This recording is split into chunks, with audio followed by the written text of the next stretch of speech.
Baik, salam investigasi channel. Pemirsa investigasi channel, kita kembali lagi dalam tayangan investigasi channel. Kalau kemarin kita sudah bersama Ketua DPD Gapeksindo Sumatera Barat, Bapak Aji Trisno, begitu juga Ketua DPC Gapeksindo Kota Padang, Bang Erwin. Saat ini kami sudah kehadiran tamu yang juga tidak asing lagi bagi publik Sumatera Barat, mantan Wakil Wali Kota Solo, Bapak Rainer. Dan kita juga ingin mengulas bagaimana perjalanan dunia kontraktoran yang ada di Sumatera Barat. Dan pada kesempatan kali ini, tamu kami ini juga salah satu mantan yang begitu memiliki organisasi sejarah yang panjang di dunia organisasian, mantan ketua Gapeksindo, ketua mantan pengurus PSP Padang, Kadin, mantan ketua Kadin, dan beberapa organisasi yang pernah dinaungannya. Dan langsung saja kita perkenalkan pada kesempatan pada sore hari ini, beliau adalah Bapak Rainer. Pak, selamat hadir di channel Investigasi Channel. Apa kabarnya Pak? Sehat ya? Alhamdulillah, sehat ya. Alhamdulillah Bapak telah hadir di studio Investigasi Channel. Kita ingin ngobrol lah, yang kita ingin kembali mempol up, karena ini dunia kontraktor ini saat ini kan menjadi satu yang sangat lesu ya. Dewasa ini hampir 5-4 tahun belakangan ini hampir ya boleh dikatakan agak setengah mati lah dunia kontraktor ini untuk membangun salah satu pembangun yang ada di Sumatera Barat lah pada umumnya gitu. Pak, tanggapan menurut Pak Rainer, apa yang sebenarnya yang terjadi Pak? Jadi pertama dulu saya ingin berikan apresiasi pada investigasi, sebuah media yang saya kira selama ini, saya nilai selama ini ya investigasi cukup konsisten. Alhamdulillah, karena konsisten itulah saya kira investigasi masih bisa bertahan, bahkan meningkat. Hari ini saya juga kaget ini ya, diundang kesempatan ini. Saya kira saya sangat penting, sangat layak untuk kita coba berbagi. Nah, mudah-mudahan ke depan investigasi akan semakin disukai ya. Sukai ya. Memang terkadang saya melihat, karena juga saya dulu pernah punya media ini. Punya media realitas namanya. Banyak ujian di dunia pers ini. Tapi ya inilah apresiasi untuk investigasi. Nah, karena sampai saat ini mungkin udah 11 berapa tahun ini, saya nggak ingat, tapi 14 tahun ya, 14 tahun yang saya kenal dari dulu selalu konsisten ya. Bagi yang tidak konsisten hari ini kita juga lihat banyak yang akhirnya tutup gulung tikar. Kemudian terkait dengan pertanyaan Bung Herman tadi, sebenarnya bukan 4 tahun 5 tahun. Saya dulu ketua kontraktor loh, ketua kontraktor di Padang lagi. Sejak 2011, saya udah nggak berani lagi main di kontraktor. Apa alasannya? Nah ini, karena saya melihat sudah tidak ada lagi kenyamanan di dalam berusaha. Beda dengan tahun-tahun sebelumnya. Nah, artinya seperti ini. Yang saya tangkap, yang mengakibatkan saya akhirnya putuskan untuk tidak lagi main di kontraktor, karena memang tidak ada lagi nilai-nilai yang mau kita kejar itu. Katakanlah saat ini, saya melihat lelang-lelang itu sudah sampai malah 30% lebih. Dulu nggak ada itu. Dia 20% saja sudah berpikir panjang. Udah kalang kabut itu. Udah kalang kabut tuh. Udah kabut. Apalagi kalau sudah. Nah, ini tentunya sebuah tanda tanya besar. Nah, yang kalau nggak kita carikan pokok masalahnya, ini akan terus menjadi bias. Mungkin hari ini kontraktor-kontraktor yang lama-lama itu sudah tinggal dihitung jari. Kalau toh ada yang masih tertinggal, yang bertahan itu mungkin ya pernah kena terpaksa, nggak ada lagi usaha yang lain. Nah, padahal ini sangat berisiko tinggi, Bung Herman. Karena coba bayangkan, apalagi kalau sudah sampai 25-30%, bahkan lebih itu mendapatkan pekerjaan. Kita mau apa lagi? Belum lagi risiko-risiko yang dihadapi kontraktor di lapangan. Katakanlah cuaca. Coba Bung Herman mau bangun rumah. Hari hujan setelah jam 10 pagi. Sampai jam 2, jam 3 siang, misal seperti itu ya. Apakah Bung Herman tega bayar? Atau bisa bayar upah tukang itu hanya sampai jam 10 pagi saja? Tidak. Nggak bisa kan? Harus penuh dibayar. Harus penuh. Belum lagi Bung Herman, kalau harga barang-barang naik. Nah, tahun ini luar biasa ini. Saya dengar besi itu sampai 30% naik. Ini kan bahaya ini. Coba, kalau dahulu di zaman saya masih ikut kontraktor ya, itu masih ada safety. Jadi kalau masih di bawah 20%, 15%, itu masih ada safety. Dulu kita berpikir panjang untuk menawar tinggi-tinggi itu, rendah-rendah itu. Nah, cuman ya yang saya sampaikan tadi, karena kawan-kawan juga butuh kerja, mau tidak mau ambil juga. Ambil juga. Nah, akibatnya seperti yang saya sampaikan tadi, berisiko. Saya sudah evaluasi ini. Penyebabnya sebenarnya di panitia lelang. Persoalan ini di panitia lelang. Karena panitia lelang ini takut disanggah oleh rekanan yang lain. Kemudian yang kedua, setahun terakhir ini saya juga bingung. Kok terlalu mudah melakukan evaluasi terhadap penawaran itu. Sekarang nggak ada lagi metode kerja. Padahal sebenarnya di metode kerja itu tadi, kita bisa melihat ini si kontraktor ini paham dengan yang akan dikerjakan ini atau tidak. Sekarang itu nggak ada lagi. Yang asal ada, ambil aja lah Pak ya? Nggak, cuma administrasi dan nilai penawaran. Nah, ini bahaya menurut saya ini. Sepanjang pemerintah masih tetap memakai pola ini, saya yakin. Lihatlah tahun ini, bisa kita lihat nanti berapa banyak nanti proyek-proyek yang mangkrak, nggak siap. Lihatlah. Nah, ini risiko seperti yang sampai tadi yang terpaksa diambil oleh kontraktor. Menurut saya ke depan ini harus dirubah. Panitia lelang jangan asal menangkan penawaran terendah. Seperti yang saat ini terjadi. Nah, ya. Saya kira kepala daerah juga harus wanti-wanti. Karena bagaimanapun keuangan daerah itu kan dipertanggungjawabkan oleh kepala daerah. Kepala daerah ya. Nah, kalau kepala daerah lalai di sini, ada pemeriksa yang jeli sampai ke sana menilai kenapa ini kok gagal proyek ini atau mangkrak proyek ini. Ternyata karena penawarannya sangat rendah. Ujung-ujungnya kan diperiksa nanti panitia lelang. Panitia lelang akan terbuka itu.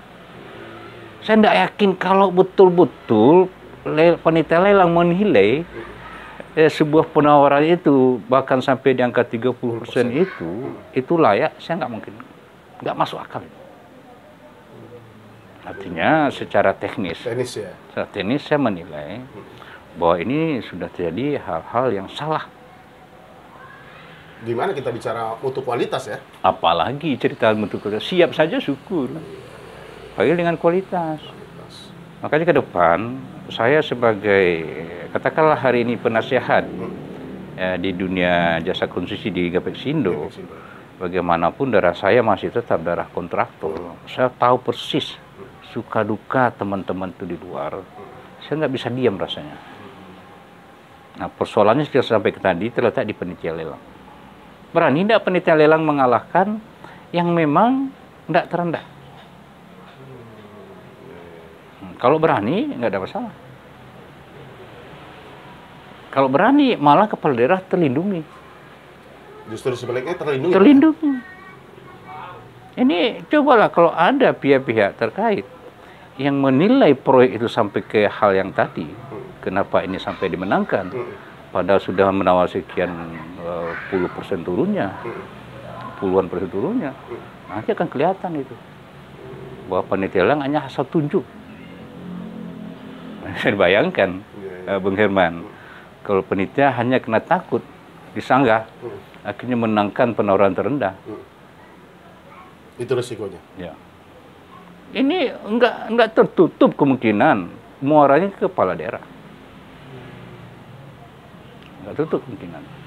Kata pemeriksaan yang terjadi akibat dari mangkraknya ini proyek pasti panitia, pasti karena mengatakan pemenang itu kan panitia. Panitia nggak bisa lepas. Harusnya panitia nggak bisa lepas. Panitia harus bertanggung jawab. Kenapa dia menangkan ini? Padahal harganya udah timpang. Nggak mungkin. Saya berani jamin. Kalau harga yang sampai katakan 25-30% itu nggak timpang, nggak rasional lah gitu. Nggak rasional. Nggak rasional. Karena nilai sebuah pagu anggaran tadi itu kan dihitung oleh konsultan. Konsultan nggak bisa menaikkan harga. Iya benar. Masa iyo masih sampai juga 25%, 30% turunnya dari itu. Iya. Nggak satu. Saya berani bertaruh. Iya benar. Bagaimana? Karena pembangunan kan pembangunan fisik deh kan. Tentu nggak tahu anggarannya seberapa gitu. Iya itu. Iya.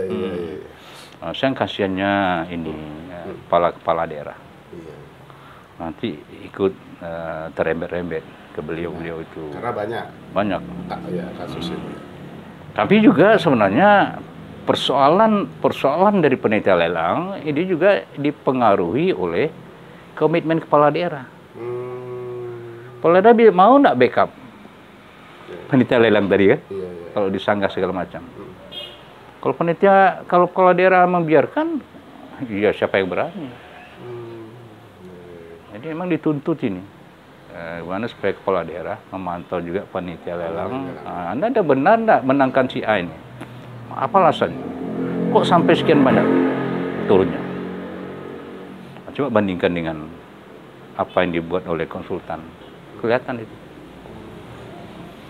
Kemudian andai kata ini sudah diluruskan oleh panitia kepala daerah, saya yakin ke depan orang-orang juga tidak akan berani lagi tawar tinggi-tinggi itu. Iya benar. Bersiko. Ya. Dapat betul bersiko. Kemudian yang kedua, ketika dapat di harga yang memang layak tadi, baru kontraktor bisa menikmati hasil. Baru ada pembinaan. Ini mohon maaf, Bung. Kontraktor itu sebenarnya penyumbang devisa cukup besar, sangat besar.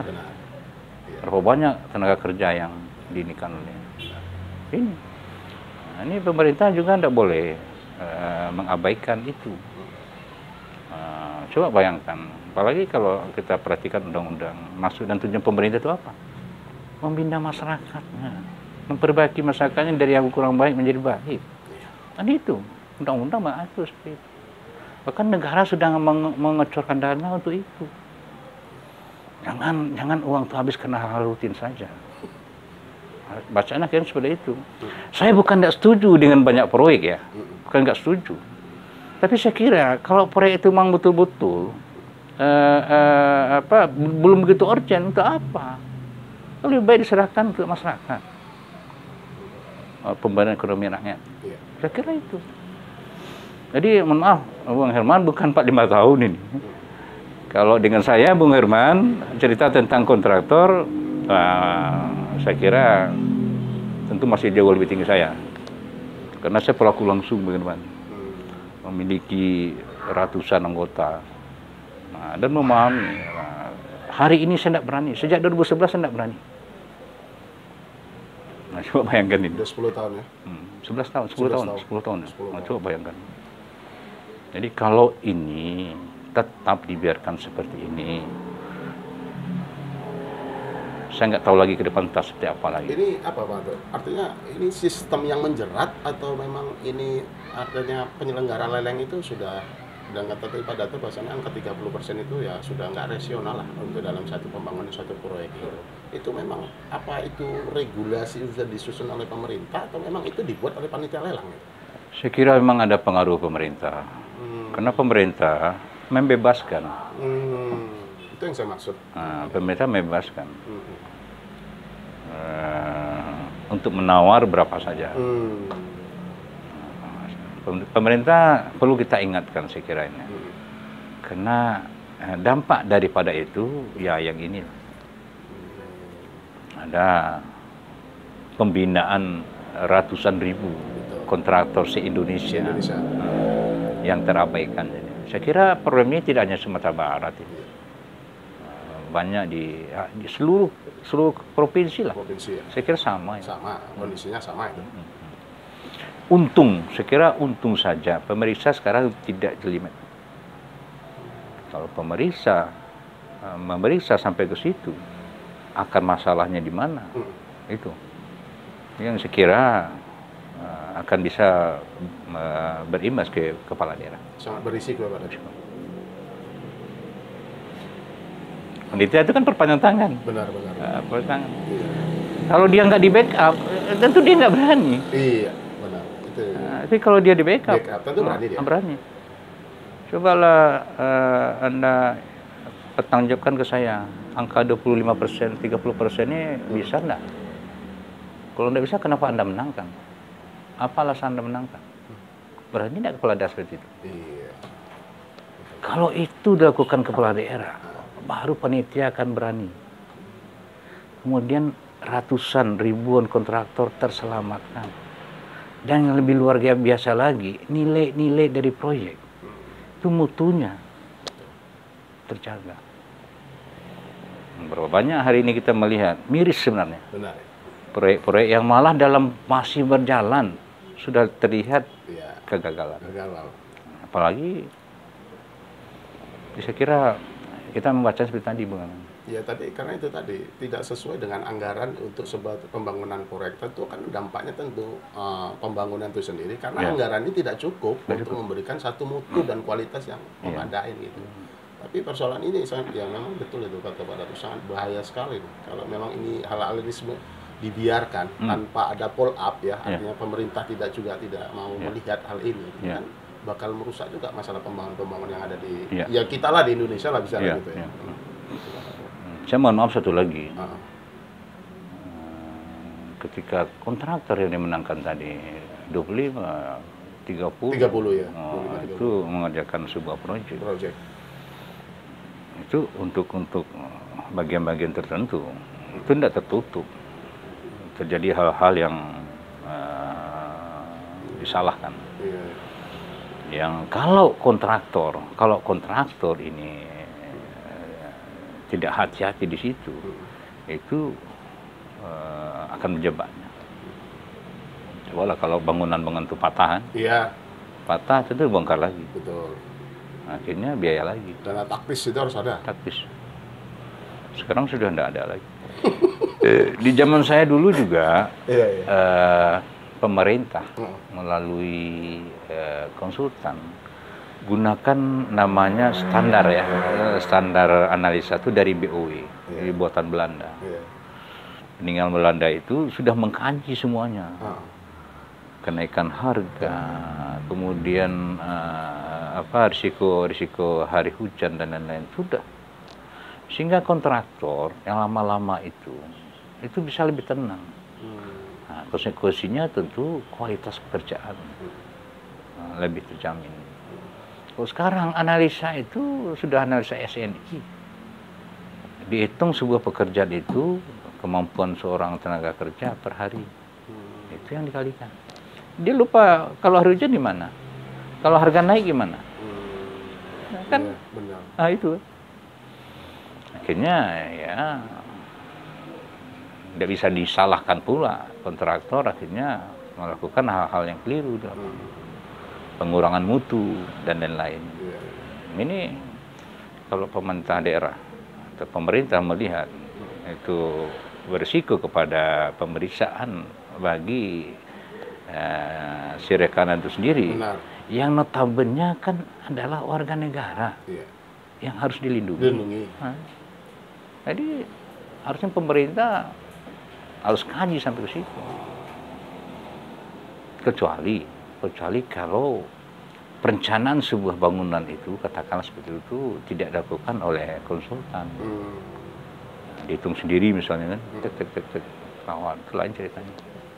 Jadi sebenarnya gini Pak, artinya kontraktor itu kan hitungan pasti dia ya kan. Contoh satu pembangunan proyek lah, pembuatan jalan atau jalan lah gitu kan udah dihitung berapa dana akumulasi dana ini semua. Tapi kalau yang disampaikan oleh Pak Datuk tadi bahwasannya kadang 30% angka segitu harus dimenangkan, segitu harus menang dia, gimana lah mutu dan kualitas pembangunan yang ada di kita ini.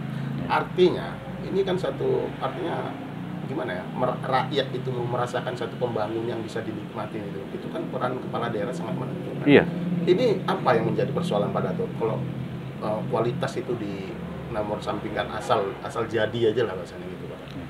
Ini saya kira kepala daerah juga tidak tahu dan juga tidak berpikir ke arah situ. Maka sangat tepat hari ini investigasi mensuarakan ini bahwa kalau ini dibiarkan terus, itu berisiko kepada kepala daerah. Jelas undang-undang itu mengatur sampai ke situ. Undang-undang 32 itu jelas. Solusinya kepala daerah masuk. Jadi saya kira di PU itu kan mereka punya orang-orang teknis. Benar. Insinyur banyak. Ya, manfaatkan itu. Jadi jangan hanya berpatokan kepada panitia lelang. Orang-orang PU itu kan orang teknis. Ya. Yang sudah malang melintang di situ. Tanya di situ. Manfaatkan itu. Kalau tidak percayalah. Ini kalau saya sampaikan sekali lagi, kalau ada katakanlah dari instansi terkait memeriksa proyek ini, kenapa gagal? Dikejar nanti ke arah kenapa ini yang dimenangkan, risikonya ke sana. Karena panitia lelang itu juga tidak akan berani memenangkan dengan angka 30% tanpa di backup. Itu maksudnya. Nah, ini panitia lelang akan berani kalahkan yang 30% itu, yang 25% itu. Nah, yang di atas 20 itulah, di atas 20% lah.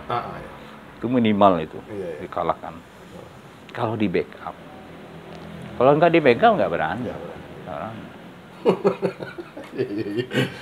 Jadi kepala daerah backup lah panitianya itu, sehingga panitianya bisa bekerja tenang, menangkan yang layak menang. Akhirnya apa? Kualitas pekerjaan akan lebih terjamin. Kontraktor nanti bisa beruntung. Ini banyak kejadian sekarang. Kontraktor berutang-utang untuk menyelesaikan pekerjaan. Kenapa tadi? Karena memang anggaran investasi itu tidak cukup lagi. Mereka coba tanya dari hati-hati, tidak akan berani menolak itu. Tapi karena terpaksa. Itu.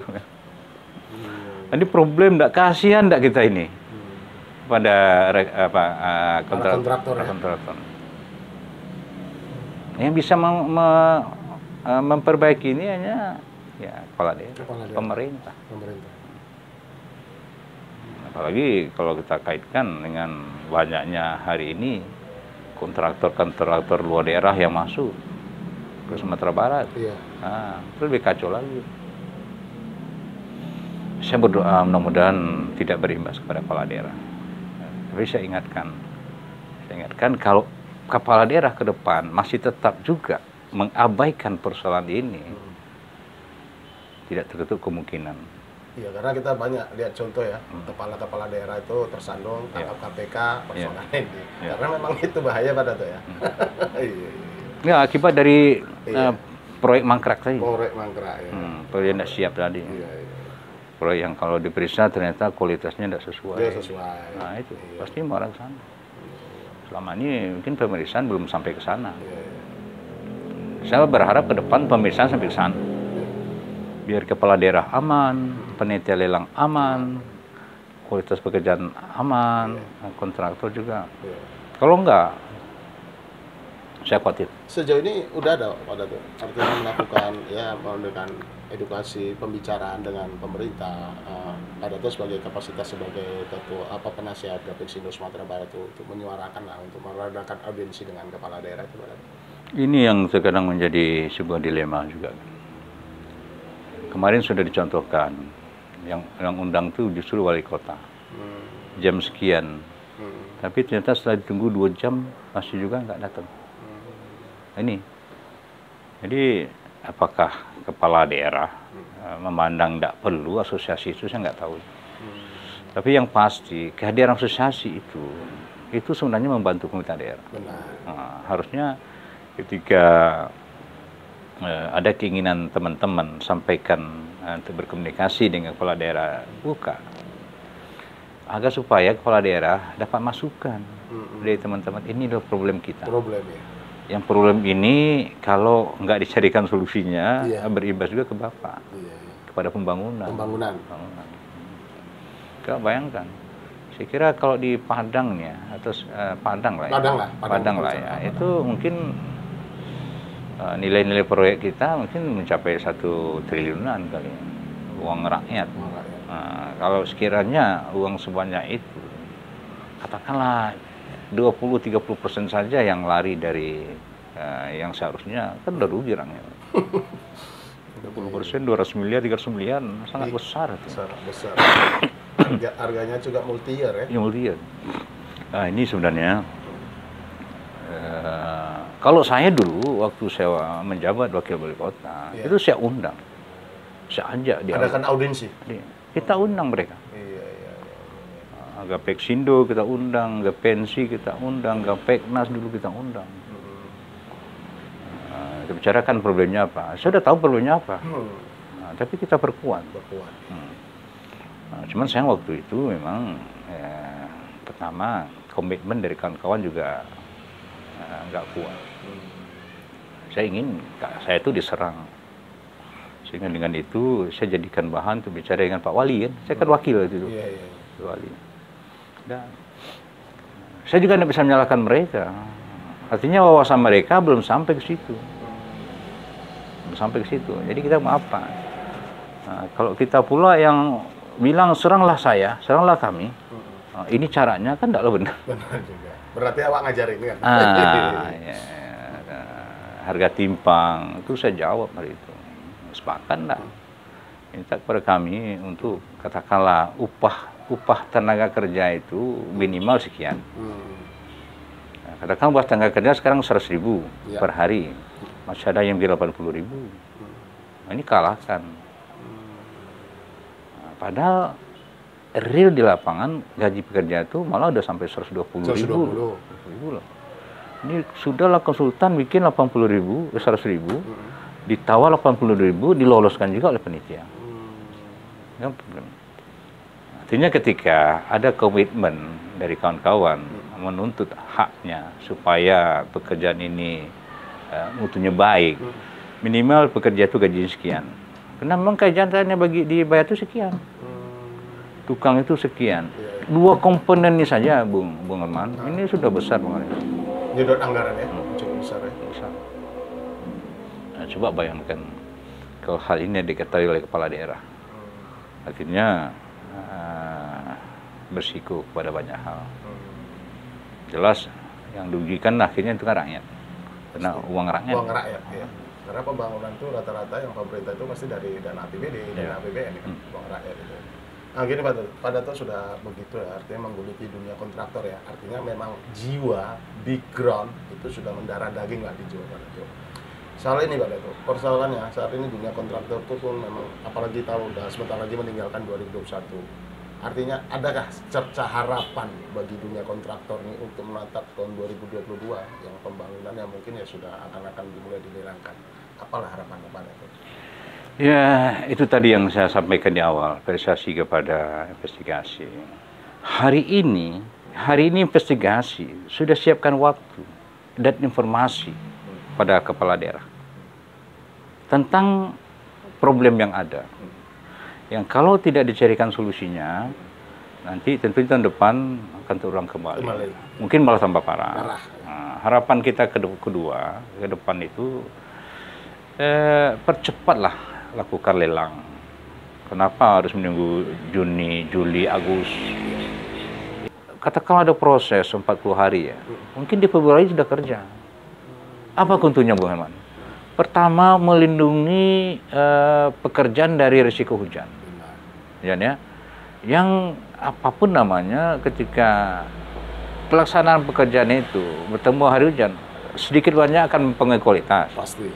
Yang kedua, dengan dimulainya pekerjaan lebih cepat, anggaran lebih cepat terserap untuk bisa berputar. Di masyarakat ya. Nah, itu. Kemudian yang ketiga,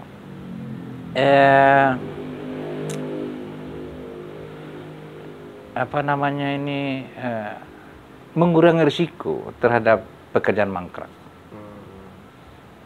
Kalau pekerjaan sudah di awal, tentu risiko mangkrak sudah tidak ada lagi. Nah, tapi coba dibiarkan seperti itu. Lihatlah, akan kita temui banyak proyek yang mangkrak. Yang itu pasti akan mengganggu pemerintahan juga, kepala daerah juga. Ini betul tuh. Ini kita sering mendengar rumor bahwasannya kalau pembagian lelang itu melibatkan kepala daerah. Ini benar apa tidak? Artinya ingin konfirmasi lah Pak Datuk, bahwasannya kepala daerah itu sangat menentukan. Contoh, proyek si A ini, pemegangnya si A itu kan harus dimenangkan, harus di-back oleh salah satu kepala daerah. Itu benar terjadi apa enggak? Saya kira itu tergantung kepala daerahnya. Kepala daerahnya. Iya. Tapi ada isu-isu santer seperti itu yang apa Pak Datuk? Saya kira udah rahasia umum itu. Udah rahasia umum ya Pak Datuk? Umum itu.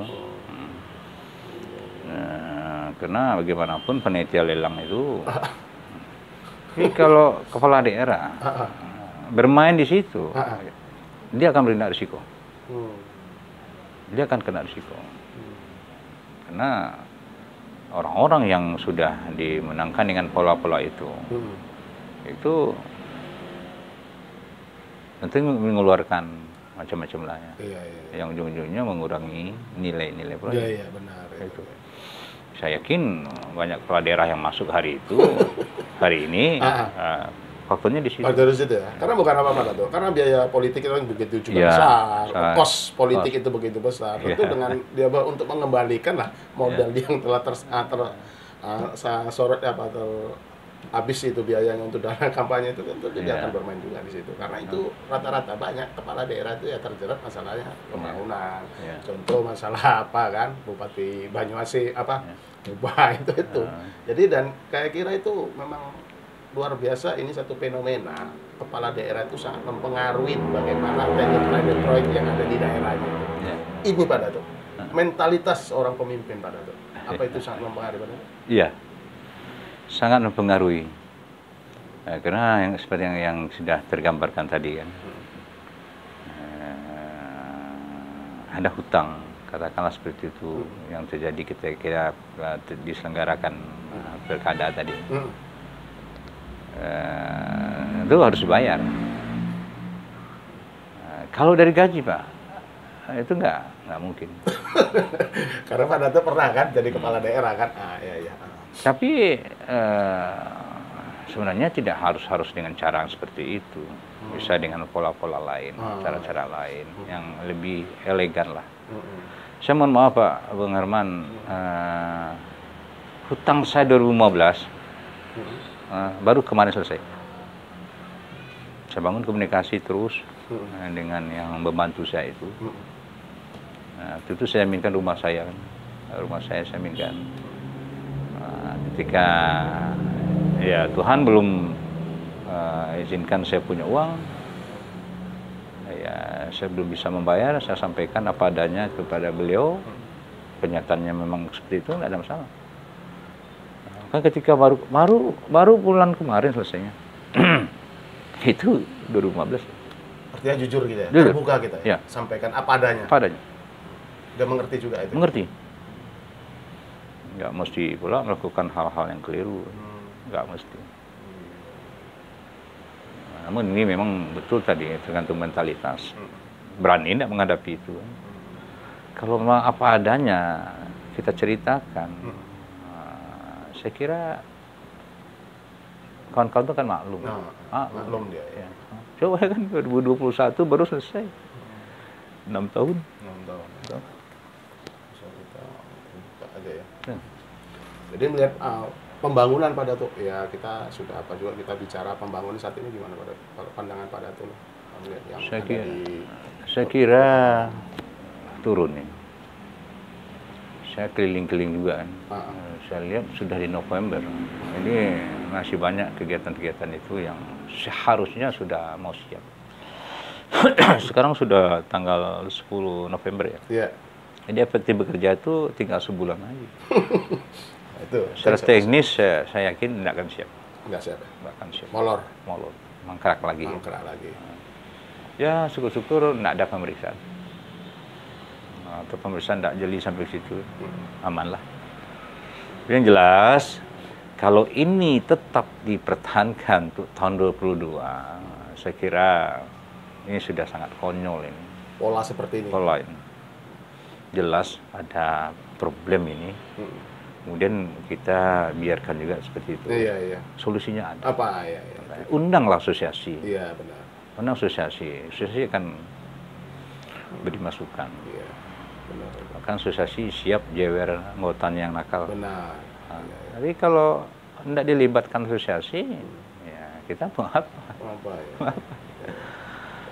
Ya, di Sumbernya juga banyak asosiasi kontraktor kan? Ya, ada Gapensi, Besindo, ada Gapeknas, Aspekindo, macam. Undang. Iya. Artinya entah lintas lintas satu organisasi ini sudah pernah menyuarakan kepada pemerintah setempat pada. Kalau dulu sudah. Sudah ya.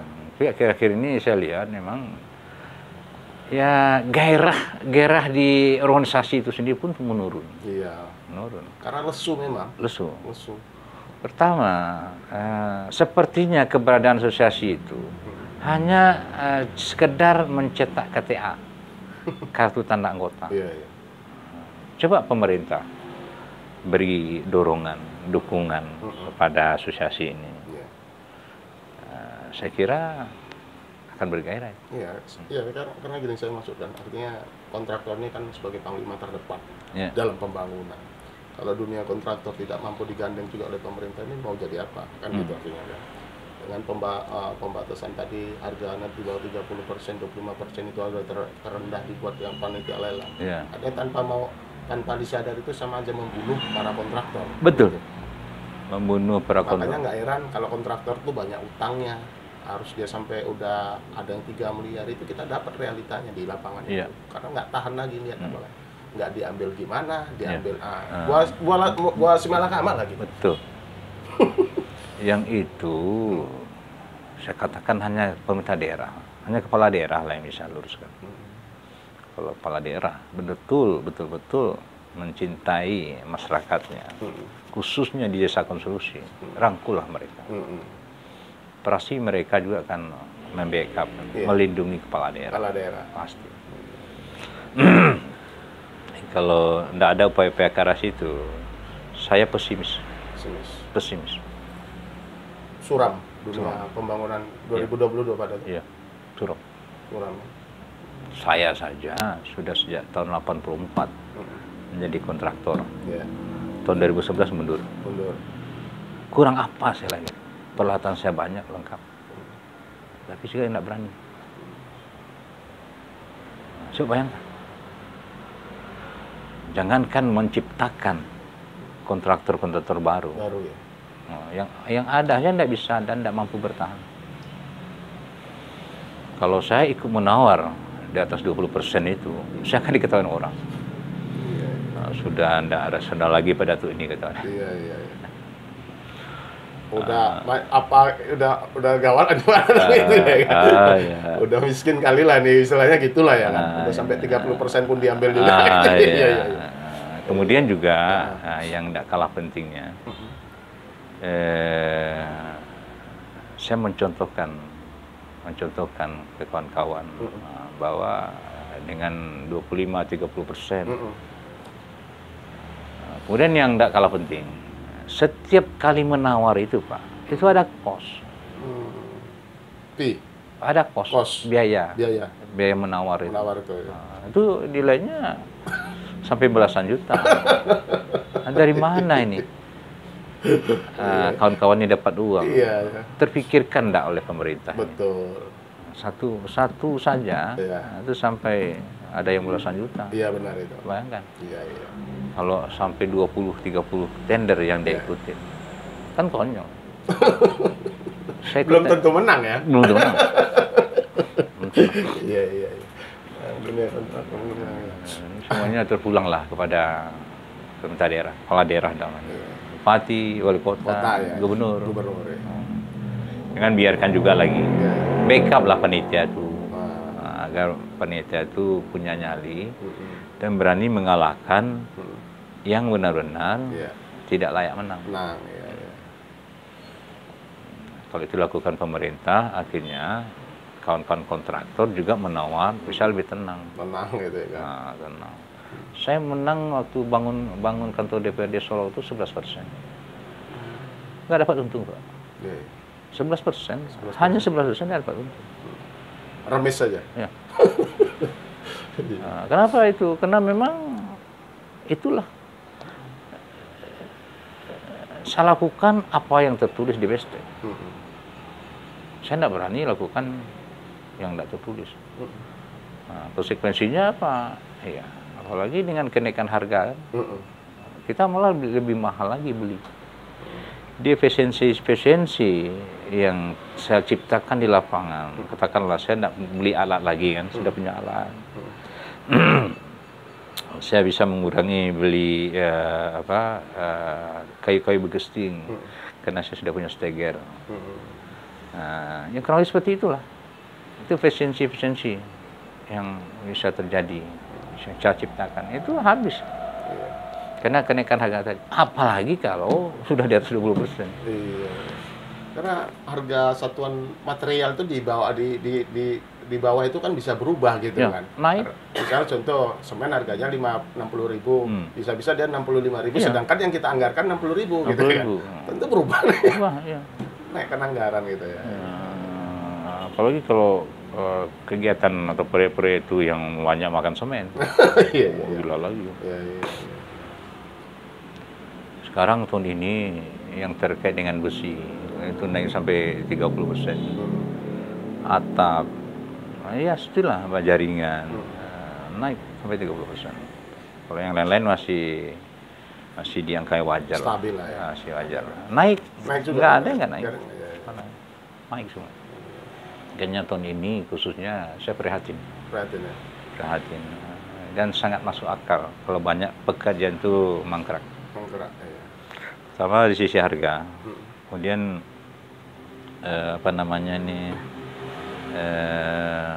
nilai penawaran yang sudah anjlok tadi. Kemudian juga selama sekian tahun kontraktor dulu di zaman saya bisa menabung bekerja tahun berikutnya. Sekarang sudah habis. Nggak ada lagi. Akhirnya apa? Tidak tertutup kemungkinan. Kawan-kawan itu bekerja pinjam uang ke si A, ke si B. Gali lubang tutup lubang. Yang notabene perlu biaya tinggi. Nggak tertutup itu. Kalau dulu nggak, kita punya simpanan. Jadi naik pun harga segala macam masih menggunakan uang kita. Bisa nalangi lah kita ya. Nalangin. Bisa talangi. Nah, kemudian yang kedua, pekerjaan ini harus dilaksanakan juga Pak Herman. Uang tidak ada lagi nih. Termen ditunggu juga harus selesai. Telat cairnya. Kita harus beli bahan juga. Pula tukang puluhan orang. Yang akhirnya nggak maksimal bekerja. Konsekuensinya akhirnya pinjam uang ke pihak lain. Yang kadang bunganya juga. Betul. Sering kita dengar itu. Karena itu realita itu. Realita itu. Karena kontraktor saat ini memang menjerit semua keluar kan dengan harga yang begitu. Jadi saya kira tahun ini lebih berat. Karena tabungan-tabungan tadi sudah nggak ada. Dulu ada. Jadi kalau yang saya tangkap tadi dari Pak Tadwa, peranan kepala daerah itu sangat penting ya. Majunya sebuah daerah itu tergantung kepala daerah. Maju sebuah daerah itu tergantung kepala daerah. Tapi kalau kepala daerah hanya berpikir rutinitas, tidak akan berubah-ubah. Kita harus berani turun ke bawah. Lihatlah masyarakat itu. Keluhan mereka apa, kesulitan mereka apa. Carikan solusi. Saya kira ini mohon maaf saya. Daerah kita khusus Sumatera Barat, tanah kita subur Pak. tapi masih banyak yang tidur.